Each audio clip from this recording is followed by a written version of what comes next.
असा म्हटलेला आहे की आश्वासन पूर्तीच्या आराखड्याचं प्रारूप मुख्यमंत्र्यांना आम्ही देणार आहोत। येत्या मंगळवारी अर्थात उद्या शिंदेंना हे आराखड्याचं प्रारूप आम्ही देणार आहोत आणि आश्वासनाची पूर्तता करण्याच्या कामात आम्ही व्यस्त आहोत असं उत्तर दिलं शंभूराज देसाईंनी।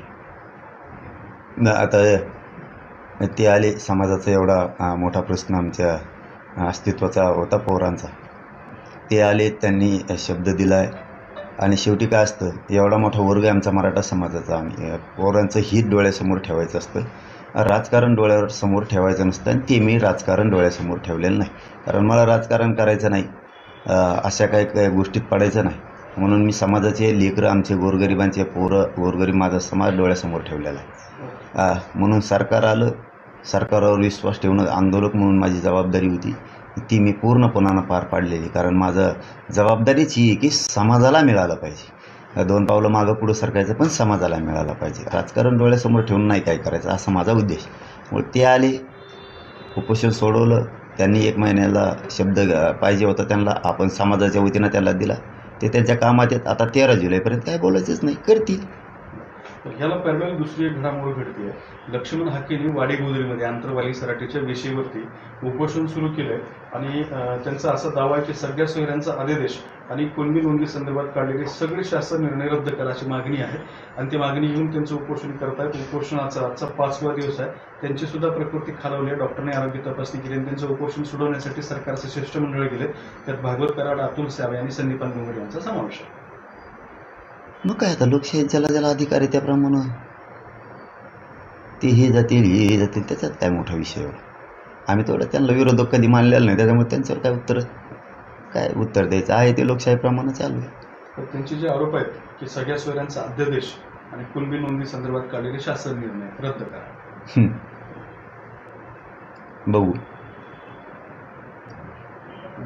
बघू ना।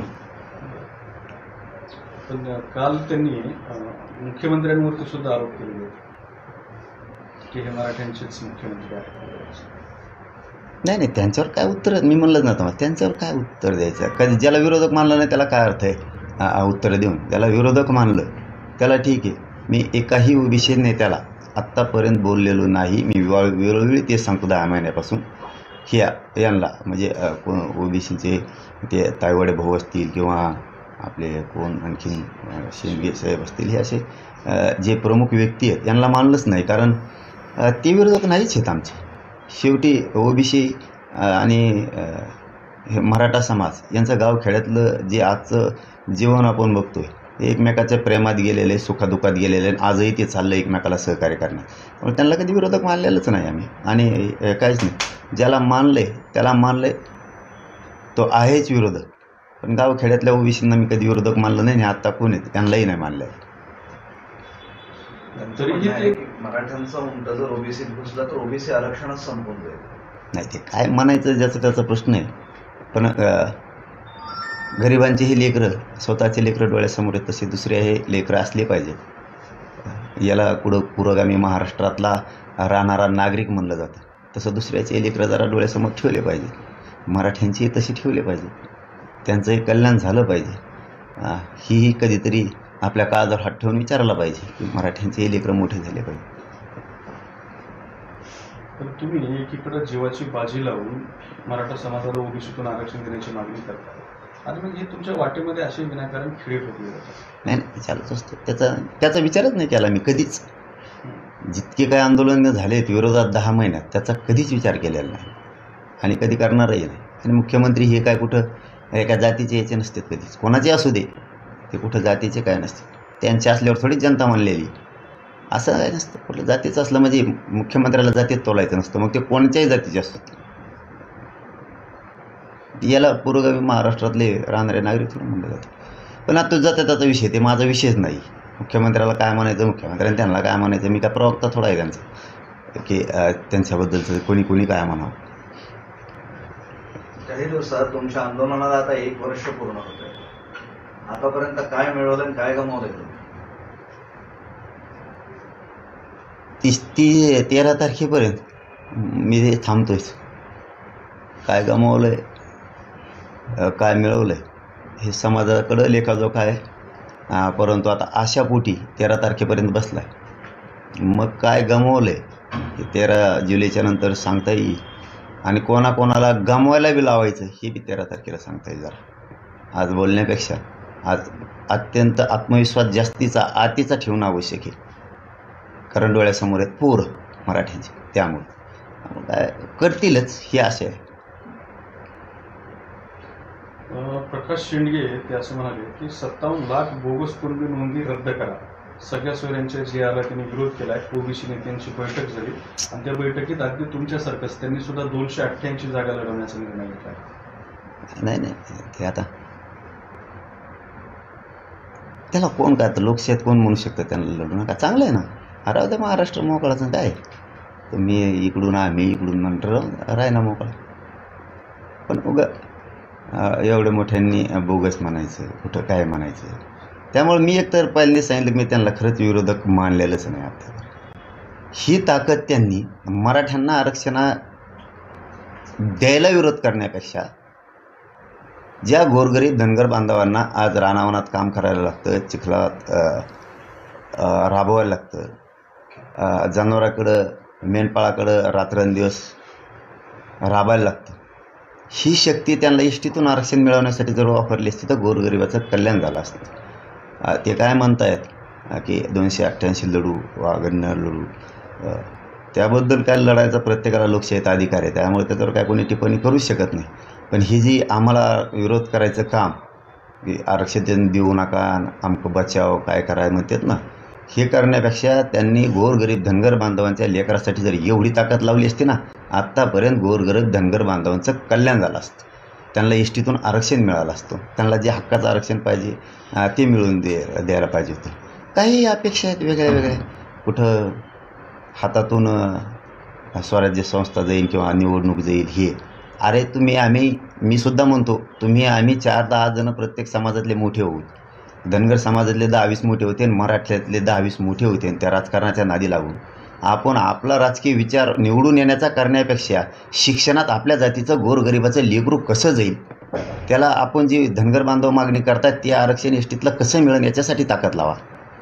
त्याबरोबर मराठासुद्धा राहील ताकदीनं. तुमच्या गोरगरिबाचे करोडो लेकरांना मिळवून देण्यासाठी काम करा ना. हे कोणचं मागणी की निवडणुकीतून आम्हाला उभा राहता येईल, ही कुठं आरक्षणाची मागणी असती का? अरे गोरगरीब धनगर बांधवाची मागणी समाज एसटीत गेला पाहिजे, आरक्षणात गेला पाहिजे, त्याच्यासाठी ताकद लावा. त्याला ताकद लावली तर मराठीसुद्धा तुमच्यासोबत आहे. कसं काय तुम्हाला एसटीतून धनगर बांधवाला आरक्षण देत नाही तेही आम्ही बघू ना. ते नाही आणि वेगळंच काहीतरी आणते. मराठ्याला आरक्षण मिळत आमचं राजकीय अस्तित्व खलास होईना. तुमचं होईन 10-5 जणांचं राजकीय अस्तित्व खलास. करोडो लोकांना जे आरक्षण लागतं तुमच्या त्यांचं कसं वाटलं करता, त्यासाठी लढा ना. एसटी आरक्षणासाठी एवढी ताकद. घोटाळा झाला असा त्यांचा आरोप आहे. फ्रॉड म्हणतात ते त्याला, आणि तेही सरकारच्या संरक्षणाखाली हा फ्रॉड झालेला आहे. नाही तर मला त्याच्यावरती नाही उत्तर द्यायचं. म्हणलं कोणाला काय म्हणायचं, मला कसं मिळायचं मराठ्याला कसं मिळवून द्यायचं मी त्याला खंबीर. मी असले उत्तरं द्यायला नाही बसलो इथं. त्यांचा दुसरा एक आरोप आहे की मराठा समाजाला सामाजिकदृष्ट्या मागास सिद्ध करू शकत नाहीत म्हणून सगळ्या सोयऱ्यांचा आणि ओबीसी मधून आरक्षण देण्याचा घाट घातला. मी म्हणतो द्यायचंच नाही मला यांना उत्तर. किती घटना कळती याच्यावरच लक्षात येते त्यांना कोण मागाशी कोणा सिद्ध आहे. म्हणजे आयोगापेक्षा भारी झाले काय कायद्यान घटनेपेक्षा. काय बोलायचं उगं कुंकडपण आणि त्यांना उत्तरं देत बसायचं. ते म्हणतात की ओबीसी आरक्षणाला धक्का कसा लागणार नाही. चल धन्यवाद. त्याचं लॉजिक मला सांगावं असं म्हणणं आहे त्यांचं. काय घटना चालत आहे काय,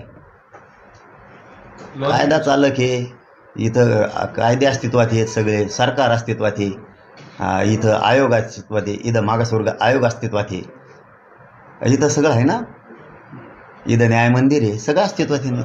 मग धक्का लागतो का नाही ओबीसी आरक्षणाला? आम्ही कोण सांगणार आहे, तिकडे विचार ना लागतोय का नाही लागत, कुठं लागतो धक्का कशाचा कोणाला. मी म्हणतो काय, ज्याला विरोधक मानलं नाही त्याला उत्तर देण्यात मला रस नाही. मी खरं सांगतो तुम्हाला, विरोधक मानलंच नाही त्यांना आम्ही विरोधक मानतच नाही. मानलं असतं तर आत्तापर्यंत आम्ही सुद्धा तोड उत्तर दिलं असतं. आम्ही मानतच नाहीत त्यांना, कारण आम्हाला त्या मुस्लिम बांधवांच्या गोरगरीब लेकरासाठी लढायचं आहे, आम्हालाही गोरगरीब धनगर बांधवांसाठी लढायचे. त्यांना कसं मिळत नाही ते आम्हाला बघायचे. 12 बलुतेदारांसाठी लढायचे, दलित बांधवांचे काही प्रश्न आहेत त्यांच्यासाठी हे यांचं कुठं ना कुठं याच्यात वेळ घालत बसता. तुमच्या चित्रपटाला विरोध होतोय, छगन भुजबळांचा त्यामध्ये रोल जो आहे त्याला विरोध होताना दिसतो. नाही ते असं ते मला रसच नाही. म्हणजे मला आज आरक्षणात आपला जीव जास्त, त्यात विरोध होतो. माझा असला कोणाचा असला ज्याच्यात आपल्याला रसच नाही. तिकडे इकडे हे उद्योग आरक्षण मिळायचं सोडून द्यायचं. माझं ध्येय माझ्यावर कोण टीका करतं याच्यावर नाही. माझं ध्येय कोण आंदोलन करतं आहे त्याच्याकडे मी बघत नाही. माझं ध्येय एकच आहे, कोणाकडे लक्ष नाही द्यायचं. आपल्या जातीला किती मिळतं आहे त्याच्यावर ध्येय ठेवायचं. आणि माझी जाती एक आहे. माझ्या जातीनं आता थोडा काचका दाखवल्यानंतर असा दाखील की एसटीत बसायलाच नाही यांचं कोण राहणार. तिकीटं गुल यांची सगळ्याची. एस टीनं फिरायची सुद्धा पंचायत यांची. म्हणजे इतकं वाईट वाटन त्यांना, असा त्याचा अर्थ. सोपं नाही. मग आपल्याला हलक्यात जर आता घेतलं मग सरकारला कळलं आणि विरोधी पक्षाला बी कळलं. मग काय कसं असतो मराठी आणि मराठ्याच्या मताचं रूपांतर कशाला म्हणतात. आणि त्यांच्यासोबत आलेल्या समुदाय जे जाती आहेत त्यांच्या मताचं रूपांतर कशात होतं मग झटका कळलं नाही. त्यामुळं आम्ही विश्वास ठेवला आहे शंभूराजे देसाई साहेबांवरती, शिंदे साहेबांवरती, फडणवीस साहेबांवरती. जे सामंत साहेब आले होते, त्यांचे कोण कोण मंत्री आले होते, ते राऊत एक मध्यस्थी करतायत त्यांच्या माध्यमातून. त्यामुळे ठेवला. आता ते शिंदेसाहेब फडणवीस साहेब एकमेकाला साथ देत आहेत, करतोत, बोललेत. आम्हाला काय कोणी करू, आम्हाला आरक्षण पाहिजे. चांगली गोष्ट आहे. फडणवीस साहेब जर त्यांना बळ देत आहेत, ताकद देत आहेत, हे जर गोष्टी होत आहेत चांगली गोष्ट आहे. आमच्या काही शत्रू थोडे आहेत फडणवीस साहेब. मी तर आजच नाही 10 महिन्यापासून म्हणतो, पण बोललं की सोडित नाही. माझ्या आरक्षणाच्या आणि मराठ्यांच्या विरोधात कोणी बोलायचं नाही. मी सहन करत. मी तर कोणत्या पक्षाचे विरोधक असू नये ते काय. माझं ध्येय सरळ आहे. कोणाच्या आरोपाला उत्तर मी देत नाही, मला गरज नाही आणि मी त्याला महत्त्व देत नाही. माझं ध्येय गोरगरीब मराठ्यांना आरक्षण मिळवून देणे. ओके बॉस, धन्यवाद. तुम्ही मुस्लिम समाजाचा विषय काढला होता. आज बकरी ईद आहे, काय शुभेच्छा द्याल त्यांना? शुभेच्छा सगळ्याला. आता मलाच माहीत नाही कशाच काय असते. चल बकरी ईद हा सण उत्सव आहे. मग दिल्या ना आता यात काही माहितीच नाही. ओबीसी नेत्यांना ते टांगूनच केलंय. आता जर तुम्ही आमचे जर लोक पाडत असाल तर आम्ही तुमचे देखील मराठी आमदार जर पाडवचं सांगितले. आणि मग आम्ही कोणाचे पावडं म्हणतो. त्यांना असं वाटतं का की आमचे पाडीत म्हणल्यावर आम्ही मागं सरकू. आम्ही आमचेच पाडायचं म्हणतो ना. काय बोलते हे तरी कळायला पाहिजे ना. आम्ही म्हणतो तू पाडा, ते काय आम्हाला काय पाडा आणि तुम्हाला काय पाडायचे तर आम्ही कोण नाही म्हणतोय. आम्हाला कोणचं सुखात ठेवलं त्यांनी. तुम्हाला ज्याचे पाडायचे त्याचे पाडा, पण आम्ही म्हणणार नाही तुमचे पाडा. आमच्या त्या नियती नाहीत माणसांबद्दल आणि तुमच्याबद्दल आमच्या त्या भावनाच नाहीत. तुमच्या असतील आमच्याबद्दल त्या भावना, ह्याला पाडा आणि त्याला पाडा. आमचे नाही तुमच्याबद्दल तशा भावना की त्याला पाडा. मग तुम्हाला ज्याला पाडायचं त्याला पाडा. मराठा बी निर्णायक आहे ना. असं काय मराठा बी काय साधा समुदाय. मराठा बी बघा. बरं, याआधी तुम्ही सरकारला खूप वेळा वेळ दिला होता, मात्र त्यावेळेस हे शक्य झालं नाही. आता परत एकदा 13 जुलैपर्यंत तुम्ही वेळ दिली, शक्य होईल का काय वाटत नाही? नाही, शेवटी आता शक्य अशक्याच्या गोष्टी आंदोलनात नसतात, समाजकारणात नसतात. आपण विश्वास ठेवायचा असतो. जितकं आपल्याला शक्य आहे तितकं बघू. 13 जुलैपर्यंत वेळ देणं गरजेचं आहे. समाजाचं कल्याण व्हायचं. नाही आम्ही तयारच आहेत ना. समाज लगेच तयार आहे लढायला पुन्हा. असं आहे थोडंच 13 झाली म्हणजे नाही. किती दिवस आमची तयारी त्यांच्याशी संघर्ष करायची. चल ओके, धन्यवाद. थांबा ना एक मिनिट, असंच नाही चला चालेल. पुढून नको. चल करा बंद मित्रांनो.